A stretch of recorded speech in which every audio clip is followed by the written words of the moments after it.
A1 के बराबर भी होगा। पर ठीक है, अब यदि आर बी यदि एक अवयव ले लेते हैं B जो कि R में अन्य अवयव है, और किसी अन्य AM के लिए हम ये भी मान लेते हैं कि B का मान उस AM.x के बराबर है। तो जैसे इसका मान AM(x) के बराबर हो जाएगा तो यहाँ से हम इसको ये लिख सकते हैं A1.b is equal to B.A1, और यहाँ से B का मान रख दिया हमने AM.x। अब यहाँ से हमने अलग अलग करके लिख लिया इसको। जैसे अलग अलग करके लिखेंगे तो ये हो जाएगा AM और ये हो जाएगा .x.A1, और x.A1 का मान हमको पता है कि x है, और x हो गया तो ये हो जाएगा AM.x is equal to B।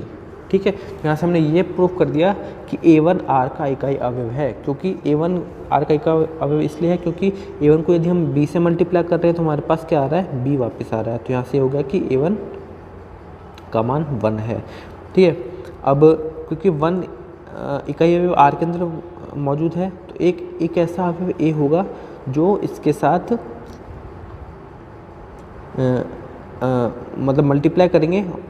ठीक है, यहाँ से A1 का मान तो एक आ गया, और एक इकाई अवयव सही था तो एक इसके अंदर एलिमेंट 1 होगा जो A1 भी देगा इसका मल्टीप्लाई करके। तो ये हो जाएगा A.x और x.a का मान 1 हो जाएगा। परंतु x R का अशून्य अवयव है, हमने ये भी देखा है कि है ना, परंतु x R का अशून्य अवयव है, अतः R के प्रत्येक अशून्य अवयव का गुणात्मक प्रतिलोम विद्यमान है। ठीक है, यहाँ से हमने देख लिया कि यहाँ से जो हमने देखा कि x है ना एक वेरिएबल था, और यहाँ से उसको गुणा कर रहे हैं A से लेफ्ट साइड से राइट साइड से, तो उसका मान 1 आ रहा है, तो यहाँ से गुणात्मक प्रतिलोम हो गया। तो यहाँ से हमने कह दिया कि परिमित जो एक परिमित रिंग होती है, commutative ring with unity is a integral finite integral domain is a field. यहाँ से हमने प्रूफ कर दिया। ठीक है, ये हमारी प्रॉपर्टी भी ये प्रूफ कराई है। अब हम देखेंगे कैरेक्टरिस्टिक ऑफ रिंग। रिंग की कैरेक्टरिस्टिक्स क्या होती हैं, इसके अभिलक्षण क्या क्या होते हैं। पहला है, यदि R एक वलय है तो R का अभिलक्षणिक वह धनात्मक पूर्णांक है कि n is equal to R। ठीक है, अब हम देखेंगे कि जो कैरेक्टरिस्टिक क्या होती है रिंग की। कैरेक्टरिस्टिक का मतलब है कि हम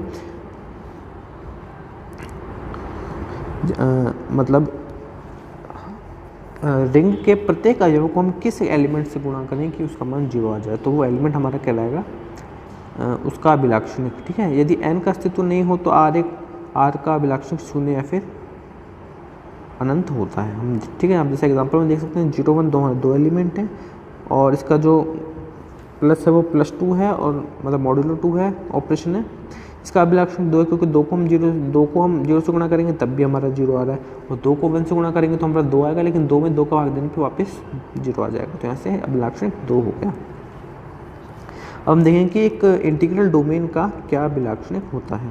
ठीक है, अब हम देखें पूर्ण के प्रांत I क्षेत्र अभिलक्षणिक में न्यूनतम पूर्णांक है जिसके लिए ये होना चाहिए।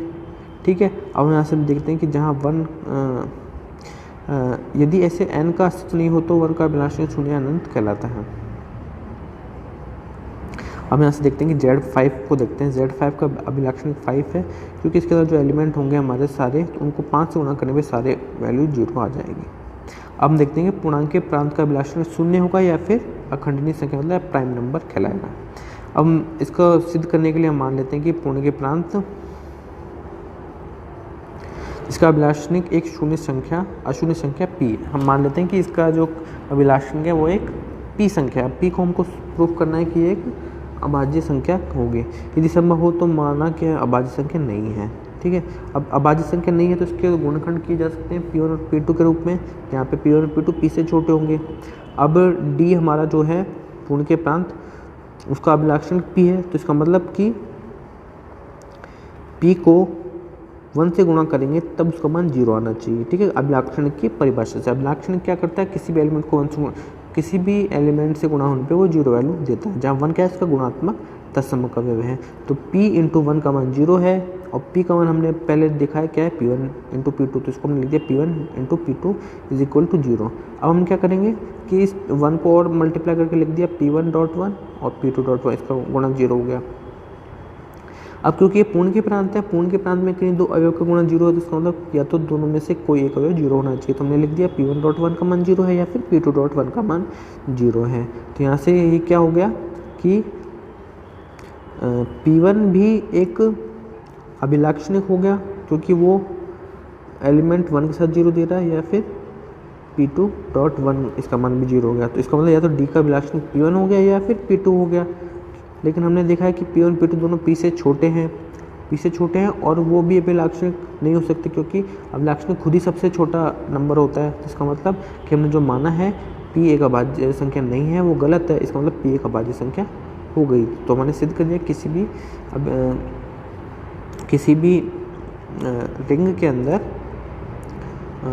भी रिंग के अंदर इंटीग्रल डोमेन का जो अभिलाक्षणिक होता है वो हमारा क्या होता है, अभिलाक्षणिक 0 या फिर प्राइम कहलाता है। ठीक है, अब यहाँ से जैसे पूर्ण प्रांत का लक्षण 0 n होगा, जैसा कि योग शून्येतर अवयव की कोटि 0 है। ठीक है, ये हम देख सकते हैं, बहुत सिंपल प्रमेय है, इसको आप सॉल्व करना, ये सॉल्व हो जाएगा। अब ये बूलियन रिंग के लिए कुछ एक एग्जांपल है, इसको देख लेना, बहुत सिंपल है। अब जैसे हमको ये प्रूफ करना है, परिचित कीजिए कि Z5 + 5 और क्रॉस 5 एक पूर्णांकीय प्रांत है, क्या ये एक क्षेत्र भी है, हमको फाइंड करना है। तो सबसे पहले हम क्या करेंगे,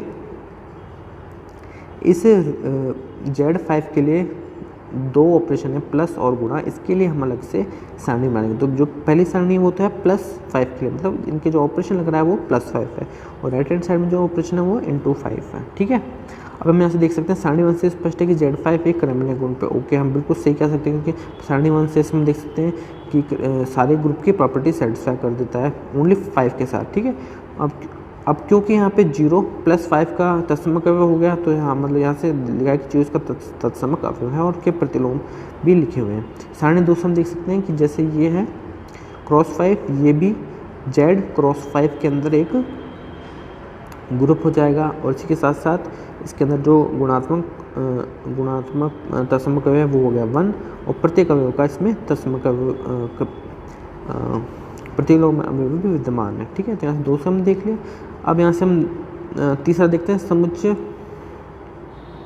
इसको रिंग प्रूफ करना है हमको। स्टार्टिंग में पूर्णांक प्रांत है ना, तो पूर्णांक प्रांत एक रिंग भी होता है, तो रिंग वाली प्रॉपर्टी सेटिस्फाई करेंगे। सारणी 3 हम देख सकते हैं कि जो बंटनता की है, बंटनता का नियम भी संतुष्ट करता है। ठीक है, तो बंटनता का गुणधर्म संतुष्ट करता है। हम देखते हैं कि A.B + C का मान A.B + B.C नीचे वो होता है बंटनता, तो सारी चीज़ संतुष्ट कहलाती है। ठीक है, अब हम यहाँ से देखेंगे इंटीग्रल डोमेन प्रूफ करना है पूर्णांक प्रांत में होता है ये क्रमनियम होना चाहिए, और साथ उसके अंदर इकाई अवयव भी मौजूद होना चाहिए। अब हम देखते हैं ऐसे, क्योंकि ये 0 1 2 3 4 5 है, ये सारे क्रमणीयता बिल्कुल आसानी से सिद्ध हो जाएगी, और इसी के साथ साथ ये इकाई अवयव भी मौजूद होगा। अब हमको पूर्णांक प्रांत के लिए देखना है, शून्य भाजक रहित होना चाहिए।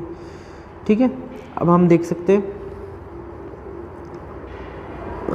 अब यहाँ सारणी 1 और 2 से हम देख सकते हैं कि ये शून्य भाजक रहित वलय भी है, क्योंकि इसके अंदर जब हम देखते हैं कि सारणी 2 में हम देखते हैं कि जैसे हम जहाँ हमको 0 प्राप्त हो रहा है, ठीक है, जहाँ हमको 0 प्राप्त हो रहा है, जैसे यहाँ पे फर्स्ट रो में हमको 0 प्राप्त हो रहा है, जहाँ देखते हैं कि इसके अंदर दोनों एलिमेंट का 0, मतलब दोनों एलिमेंट 0 नहीं हो रहे हैं, कम से कम एक एलिमेंट ऐसा प्राप्त हो रहा है जो 0 नहीं है। ठीक है, तो यहाँ से हम देख सकते हैं कि ये एक शून्य भाजक रहित वलय है। तो ठीक है,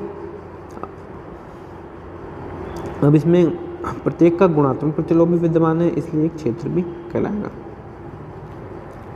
ठीक है, जो आप देखते हैं जो उदाहरण 3 है, ये बहुत सिंपल उदाहरण है, इसको आप देख सकते हैं क्योंकि बिल्कुल ऊपर इसमें सारी संक्रियाएँ लगानी है। सिद्ध कीजिए कि m + n + 2 जहाँ m + n पूर्णांक का हो आकार की वास्तविक संख्या का समुच्चय योग गुणन के लिए वलय है, क्या ये क्षेत्र भी है। ठीक है, तो इसमें वलय की सारी प्रॉपर्टी से प्रूफ कर लेंगे, तो यहाँ से ये हमारा प्रूफ हो जाएगा कि ये एक वलय है।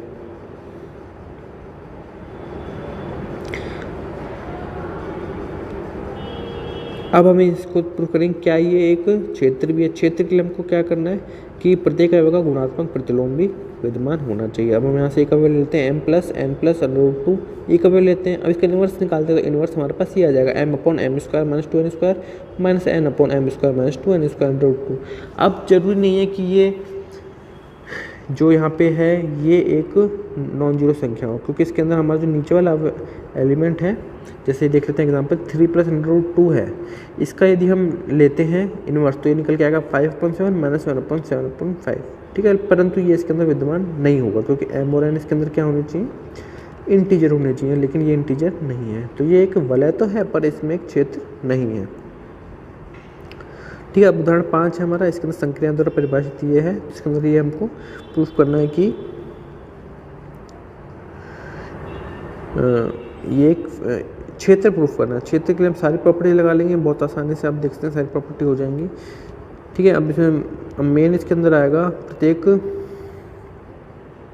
प्रत्येक अवयव का गुणात्मक प्रतिलोम हमको निकालना है, ये हमको देखना है, ठीक है। अब इसका गुणात्मक प्रतिलोम निकालने के लिए देखिए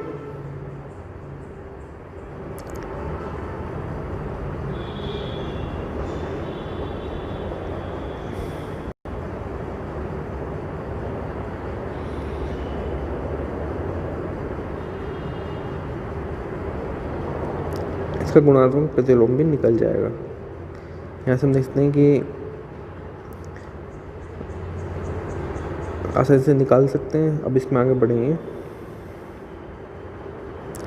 ये बहुत सिंपल इंटीग्रल प्रूफ कर देना है, इसको सारे गुणधर्म लगा के जो परिभाषा आपको याद होनी चाहिए सारी चीज़ें उसमें अप्लाई करोगे तो ये इससे गुणात्मक प्रतिलोम भी निकल जाएगा।